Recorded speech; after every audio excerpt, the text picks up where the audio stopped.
వీక్షకులందరికీ నమస్కారం. అక్టోబర్ నెల 10వ తారీఖు లగాయతు ఫిబ్రవరి 4వ తారీఖు వరకు దాదాపుగా 117 రోజుల పాటు వృషభ రాశిలో సంచారం చేస్తూ ఉన్నటువంటి గురువు వక్రగతిని పొందబోతూ ఉన్నారు. ఈ గురుడు వక్రగతిని పొందుతున్నారు, ఏదో జరిగిపోతుంది. ఈ గురుడు వక్రగతిలో ఉన్నప్పుడు విపరీతమైనటువంటి ఫలితాలు వస్తాయి అని కొంతమంది కొంత దుష్ప్రచారాన్ని చేస్తున్నారు. ఇక్కడ ఒక విషయాన్ని గుర్తుపెట్టుకోవాలి. శనేశ్వరుడికి వక్రం కలిగింది. దాదాపుగా చాలా రోజులు, ఆయన కూడా 100 రోజుల పైనే వక్రగతిలో ఉన్నారు. నవంబర్ 15వ తారీఖుతోటి ఆ శనేశ్వరుడి యొక్క వక్రగతి పూర్తయిపోతుంది. ఇక్కడ ద్వాదశ రాశులకి ఫలితాలని మనం అధ్యయనం చేసేటప్పుడు కేవలం ఒక గ్రహాన్ని మాత్రమే దృష్టిలో పెట్టుకుని ఫలితాన్ని చెప్పకూడదు. మిగతా గ్రహాల తాలూకు ఫలితాలు కూడా ఉంటాయి కదా. ఉదాహరణకి ఏదైనా ఒక రాశి తీసుకుంటే ఆ రాశికి గురువు వక్రంలో ఉన్నారు, గురుడిచ్చే ఫలితాలు ఉంటాయి. కానీ మిగతా గ్రహం వల్ల వచ్చేటువంటి ఫలితాలు కూడా వస్తాయి కదా. ఇది కూడా అన్వయం అవుతుంది కదా.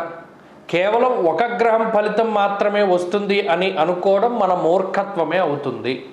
ఈ గురుడు వక్రంలో ఉన్నారు. ఈ 117 రోజులు లేదా 119 రోజుల పాటు కొన్ని పంచాంగాల రీత్యా 117 రోజుల పాటు గురుడు వక్రగతిలో ఉన్నారు కాబట్టి మీకు ఇది అయిపోతుంది అని చెప్పడం చాలా, అది మన అవివేకము. ఎందుకంటే గురుడి వల్ల ఇది జరుగుతుంది సరే. ఒకవేళ గురుడు పాపస్థానంలో ఉన్నారు, దానివల్ల ఇది కొంత ఇబ్బందికరమైన పరిస్థితులు ఉన్నాయి. మరి దీనివల్ల మిగతా గ్రహం ఇచ్చేటువంటి శుభ ఫలితాలు కూడా ఉంటాయి కదా. దాన్ని కూడా మనం దృష్టిలో పెట్టుకోవాలి. కాబట్టి ఇందులో మేము చెప్పేటువంటి ఏ ఫలితమైనా ఒక గ్రహం వల్ల మాత్రమే మీకు ఇది వస్తోంది అని చెప్తున్నాం.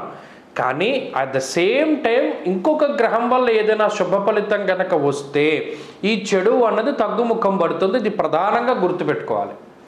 కాబట్టి ఈ గురువు యొక్క ఈ 117 రోజుల వక్రగతిని దృష్టిలో పెట్టుకుని ఏ ఏ రాసులకి ఏ ఫలితాన్ని గురుడు కలగజేస్తున్నారు అనేటువంటి విషయాన్ని దృష్టిలో పెట్టుకోవాలి. ఎందుకంటే ఆల్మోస్ట్ రాశి సంచారం పూర్తయిపోతూ ఉన్నటువంటి టైంలో ఉన్న గురుడు 40 డిగ్రీలు 43 డిగ్రీలు వరకు వెనక్కి వచ్చేస్తున్నారు.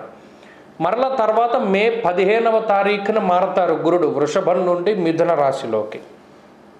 కాబట్టి ఈ రోజులు 117 రోజులు అటు మేషం నుండి మీనం వరకు ఏ రాశికి ఏ ఫలితాన్ని ఇస్తున్నారు గురుడు అనేటువంటి విషయాన్ని గనక పరిశీలన చేస్తే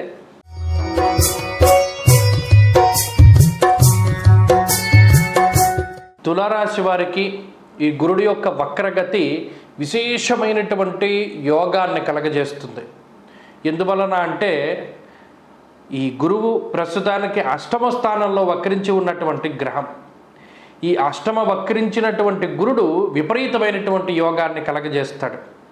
రాజదర్శనం ఆరోగ్య అంటూ ఉన్నది శాస్త్రం. అంటే అటు సంతానపరంగా అభివృద్ధి, జీవిత భాగస్వామి వల్ల కొంత మంచి జరుగుతూ ఉండడం, వివాహాది శుభకార్యక్రమాలు, పదవులు, ఉద్యోగంలో పదోన్నతి, వ్యాపార లాభము, వ్యవహార లాభము, ఇలా సిరి సంపదల అభివృద్ధి జరగడానికి, అలాగే కుటుంబాభివృద్ధి జరగడానికి, ఉన్నతమైనటువంటి పదవుల్ని అధిరోహించడానికి, విదేశీయానం చేయడానికి, అలాగే రుణబాధలు తగ్గించుకోవడానికి, ఆరోగ్యం అభివృద్ధి చెందడానికి, వీటన్నిటికీ కూడా గురుడు వక్రగతి చాలా ఉపయుక్తంగా ఉంటుంది.